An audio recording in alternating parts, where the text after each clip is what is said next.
tahun di SD nggih minimal. Apa ada yang 7 tahun? Mungkin ada. Yang dulu di kelas 1 mungkin nunggak, di kelas 2 mungkin nunggak. Mungkin ada, tapi minimal 6 tahun. Sekolah yang paling lama itu di SD. Sepertinya kalau di SD itu ibaratnya kita dikungkung gitu ya. Kita tidak bisa bebas. Tidak bisa bebas maksudnya ada aturannya.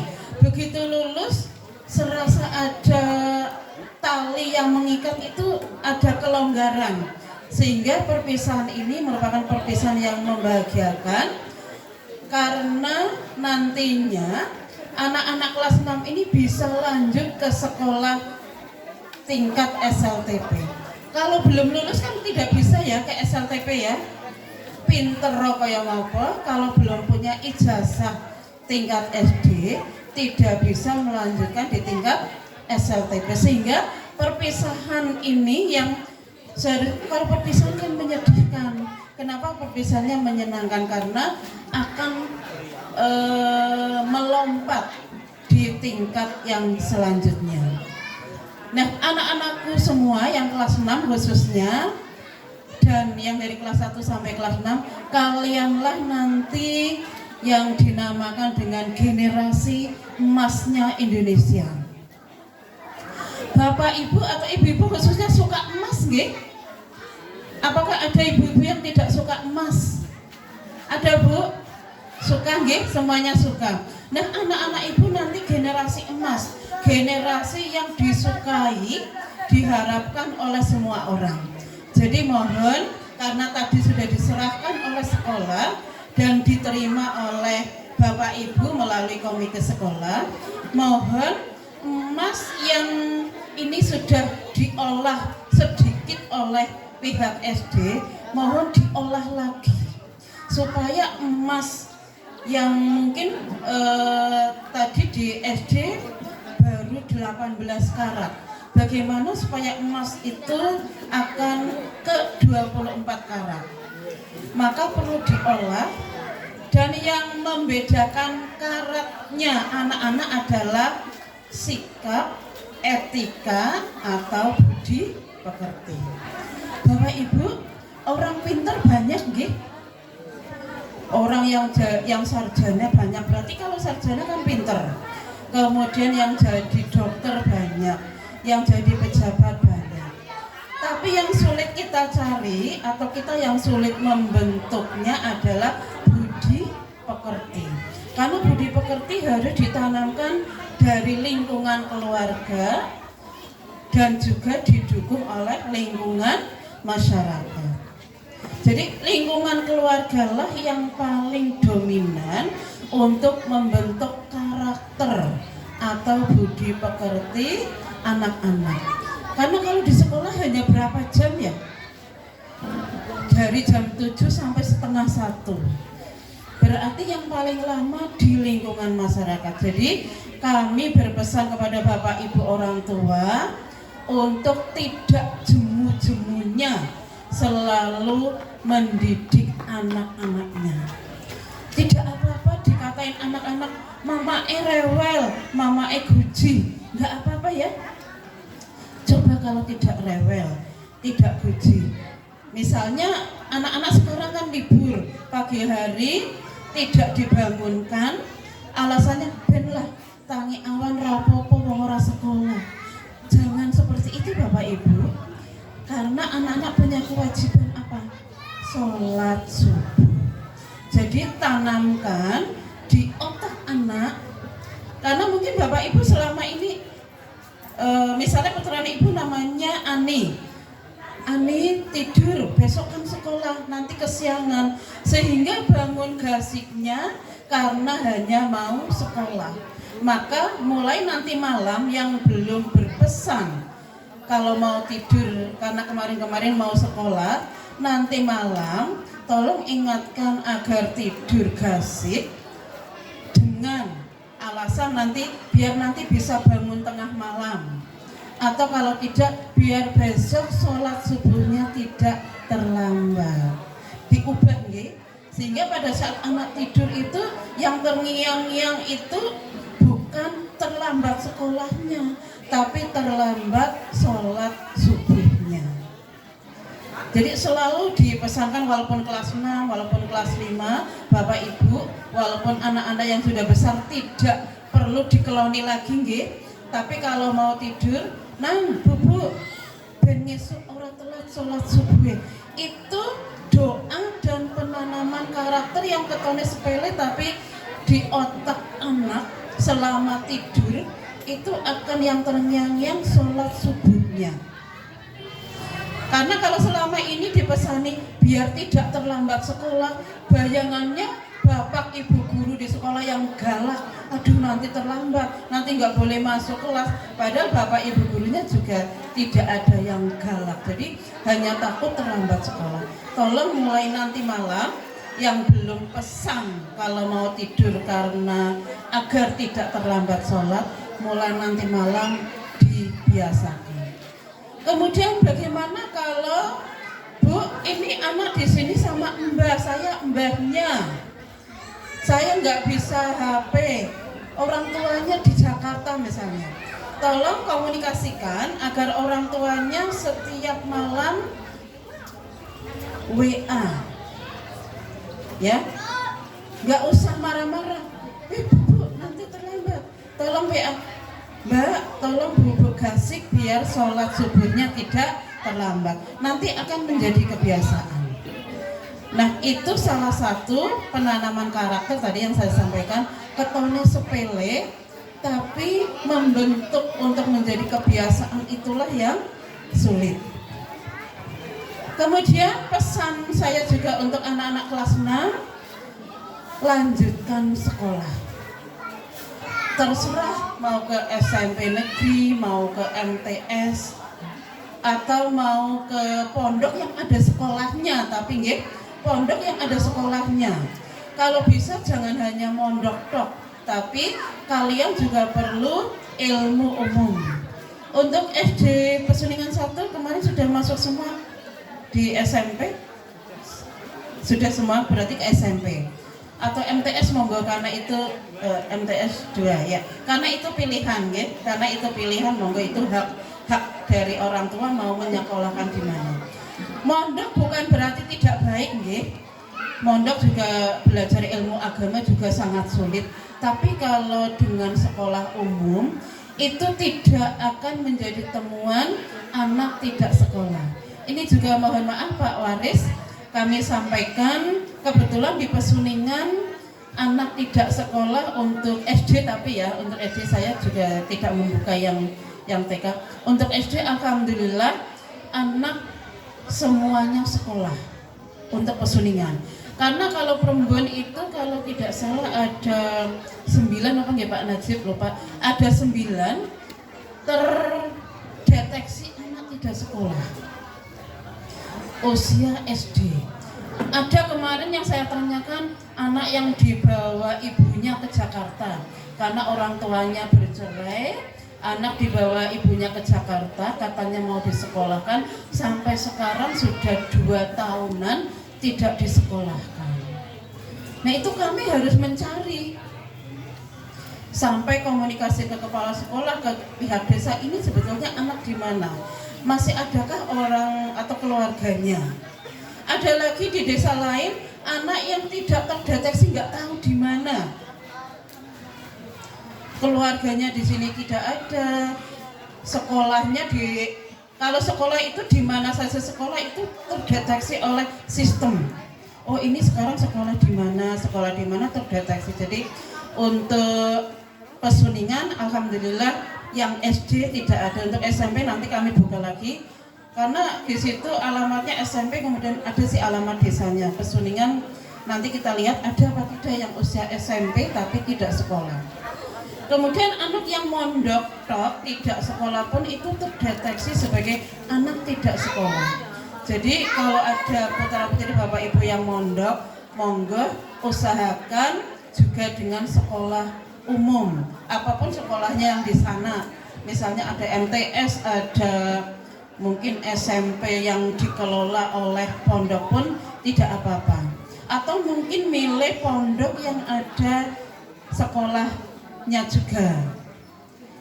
Karena juga kemarin di desa lain ada juga terdeteksi anak yang mondok di tahfidzul Quran ya mondok memang untuk menghafal Al-Quran tapi karena tidak sekolah yang umum, sekolah formal, itu juga terdeteksinya sebagai anak tidak sekolah. Jadi ini perlu kerjasama antara stakeholder atau Bapak Ibu Kepala Desa dan perangkatnya Pak serta kami dari Dinas Pendidikan, karena itu data terpadu sehingga kami juga mengetahui anak-anak yang tidak sekolah. Kemudian ini yang kadang juga untuk anak usia PAUD, Bapak Ibu yang masih memiliki anak usia PAUD mulai usia 3 tahun, monggo juga mulai disekolahkan di PAUD atau KB. Untuk pesuningan apa Pak? KB apa PAUD? Namanya apa? PAUD PAUD, oh ada PAUD, ada KB. Di luar TK ya maksudnya ya. Ya, monggo disekolahkan di PAUD atau di KB mulai usia 3 tahun. Itu juga termasuk terdeteksi sebagai anak tidak sekolah. Jadi mulai PAUD nanti data anak sudah masuk ke sistem nasional. Nanti setelah PAUD anak sekolah ke TK apa tidak, dari TK nanti ke SD. Termasuk sekarang SD itu pendaftarannya langsung dari SD ngambil data dari TK. Mungkin yang selama ini menjadi atau miskomunikasi bahwa karena SD tidak boleh menolak anak yang tidak sekolah TK gitu ya, tidak boleh menolak. Namun kalau tidak dari TK, datanya itu belum tercatat. Jadi makanya mohon kalau sudah ada anak yang usia 3 tahun atau 4 tahun nggak apa-apa lah, 4 tahun baru disekolahkan ke PAUD tidak apa-apa.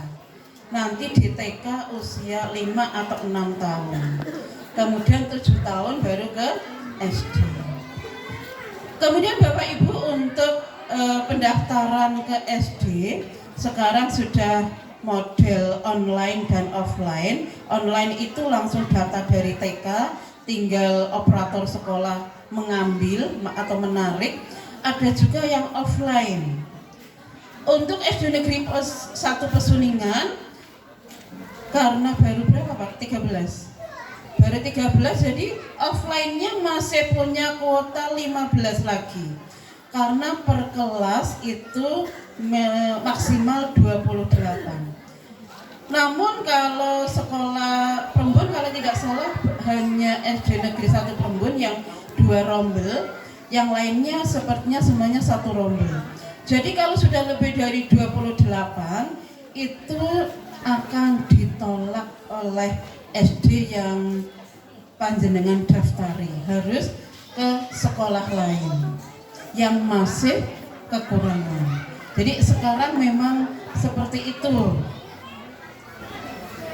Karena supaya tidak terjadi kenjomplangan, SD berdekatan, yang satu muridnya banyak banget, yang satu mati segan hidup tak mau, muridnya hanya sedikit. Jadi itulah yang menjadikan alasan sekarang harus maksimal 28 per kelasnya. Kemudian untuk Pesuningan saat ini ada 2 SD dan muridnya juga sama-sama minimalis Pak sama-sama minimalis dan mungkin masih di batas aman 60 lebih Pak Najib berapa sekarang berarti? 63 sudah dengan yang baru sekarang apa kemarin? Yang kemarin. Kalau tahun ini berarti kurang apa tambah? Oh tambah, alhamdulillah. Jadi sekolah SD minimal 60 siswanya. Kalau kurang dari 60 itu sudah ada rambu-rambu untuk direkrut. Untuk SD 2 berapa ya? Saya juga belum apa. 70-an. Oh 70-an.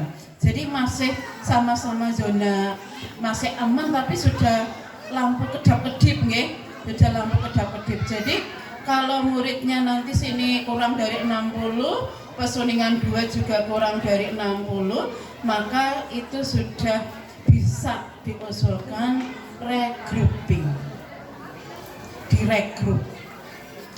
Jadi hanya ada satu sekolah. Nah, supaya tidak direkrut bagaimana?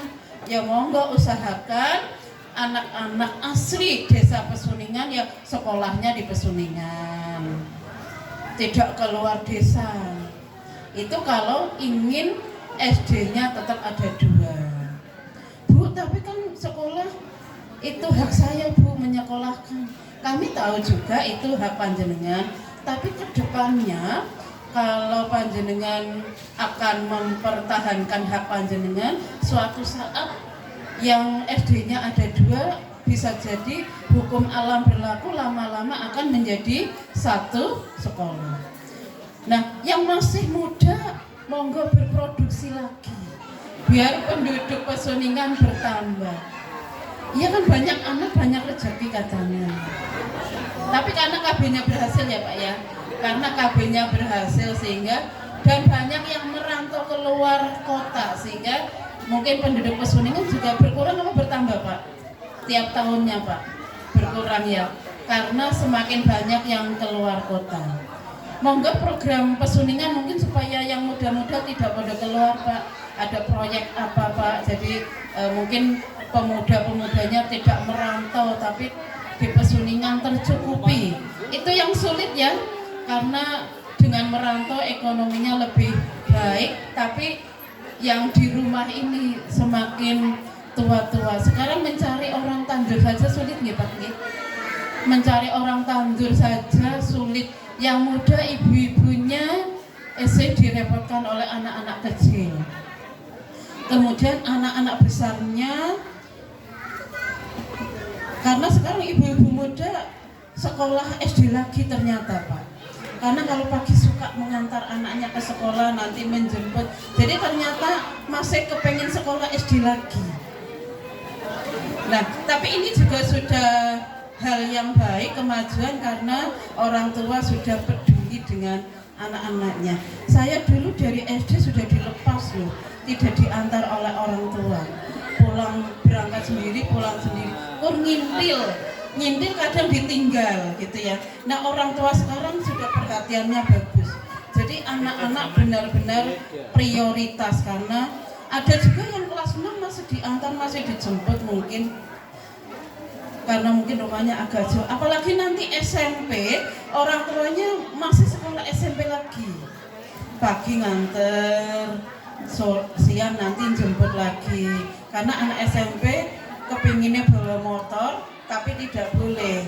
Untuk ngepit anak-anak SMP sekarang sudah kayaknya itu kuno sekali gitu ya, kuno. Jadi orang tuanya ngalai sekolah lagi, tapi hanya sampai pintu gerbang. Tidak apa-apa, itu suatu perhatian daripada anaknya membawa motor sendiri, apalagi nggak boleh kan, di lingkungan sekolah juga tidak boleh, apalagi namanya anak SMP naik motornya masih gratal-gratal nggih, karena tidak memikirkan di rumah ada orang tua, di rumah ada adik, mereka hanya senangnya panas-panasan, banter-banteran. Tapi kalau orang tua, bapak ibu kan mikir, oh iya saya punya anak kecil, ada ibu, ada orang tua, jadi naik motornya masih atau pasti penuh perhitungan. Tunggu, pesan untuk anak-anakku yang kelas 6, tidak usah memaksakan diri ke sekolah naik motor, nggih, karena bahayanya lebih besar dibandingkan manfaatnya. Kemudian untuk HP bapak ibu, kita tidak bisa melawan arus globalisasi. Bapak Ibu tidak bisa melarang untuk tidak punya HP. Bapak Ibu pun ingin punya HP. Yang perlu pengendalian. Dikendalikan. Untuk melarang 100% sepertinya kita kesulitan. Gak tahu mungkin Pak Najib ke putra-putrinya mungkin bisa. Tapi untuk bapak ibu yang lain belum tentu bisa. Loh Bu, timbang nangis Bu, jadi tak pinjami HP. Nah, itu perlu pengendalian dengan dijadwal. Boleh HP-an pukul sekian sampai pukul sekian. Setelah itu tidak boleh.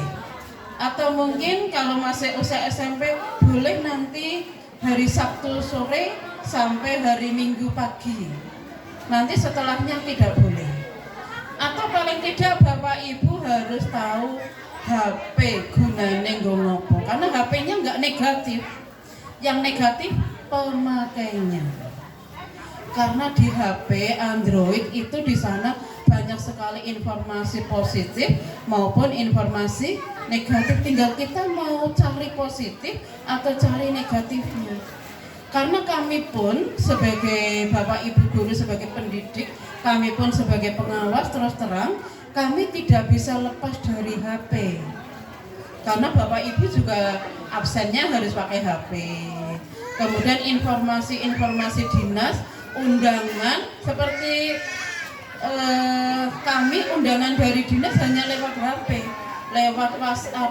Undangan pukul 1 misalnya itu hanya di HP, pukul 11 ada undangan. Nah, jadi itu manfaat positifnya. Negatifnya tinggal yang pegang mau nyari negatif atau nyari positif. Maka Bapak Ibu harus tahu, harus ditiliki HP-nya anak-anak. Ini anak-anak biasa membuka positif atau membuka negatif. Ya, kalau Bapak Ibunya saja nggak tahu maka akan dilomboni putra putrinya. Anak-anak lebih pintar Bapak Ibu daripada kita yang orang tua. Jadi maka Bapak Ibu juga harus tahu ilmu di dalam HP itu apa saja.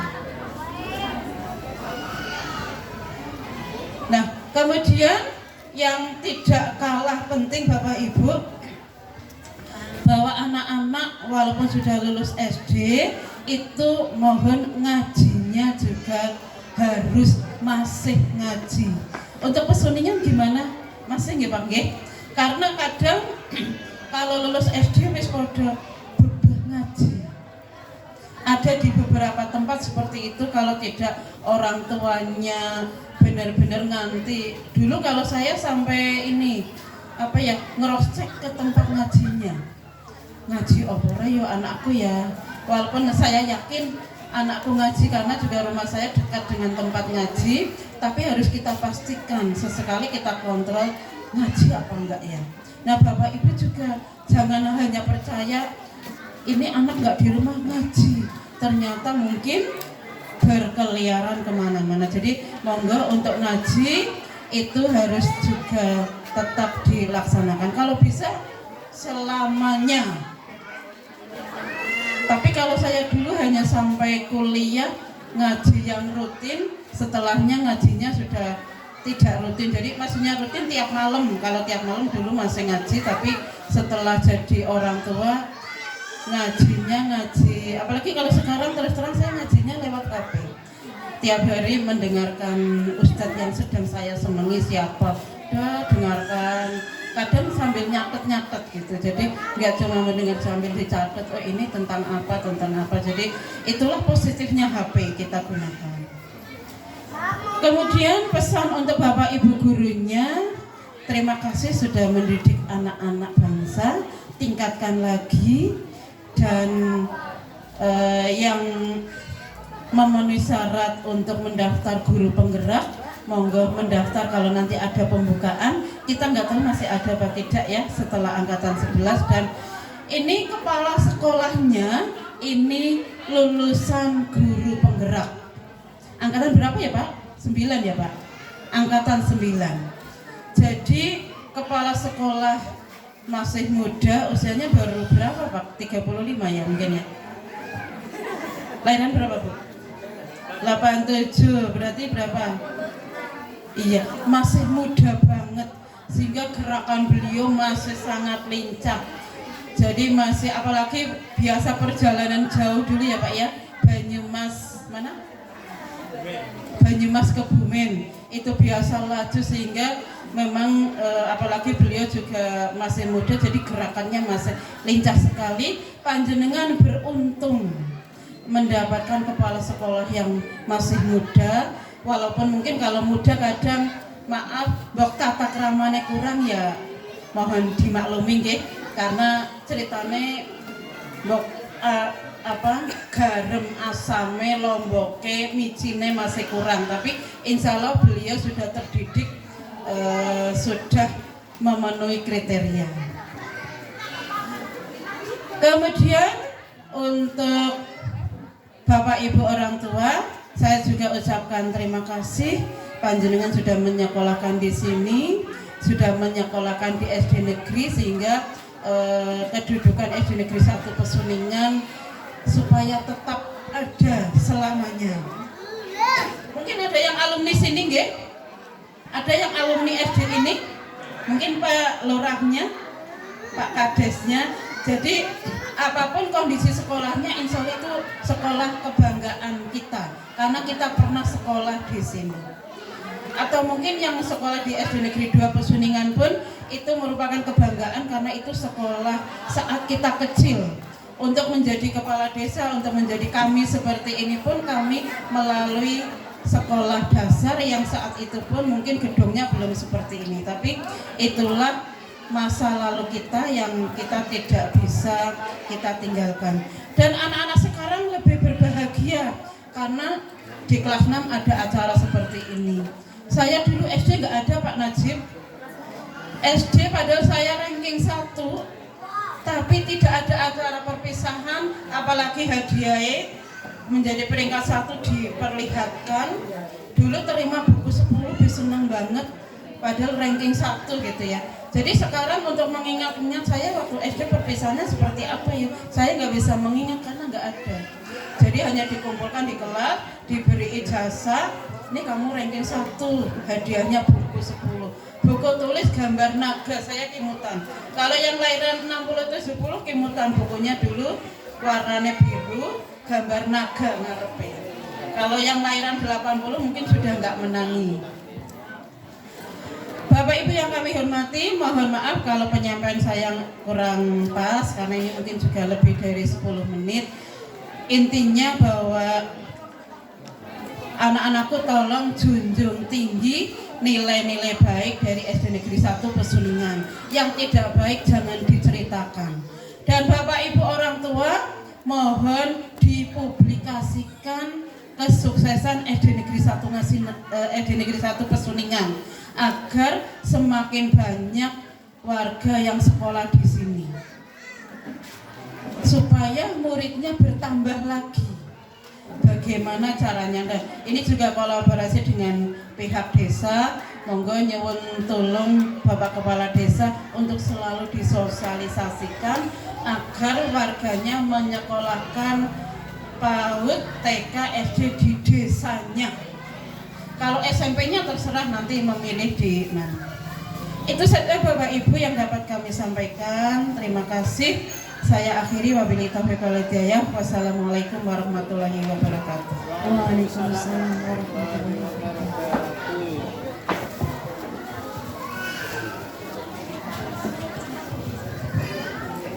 Terima kasih kepada beliau Ibu Tumina. Selanjutnya acara Tari Guruku Tersayang Ananda kelas 2. Kepada Ananda kelas 2 silakan bisa naik ke atas panggung.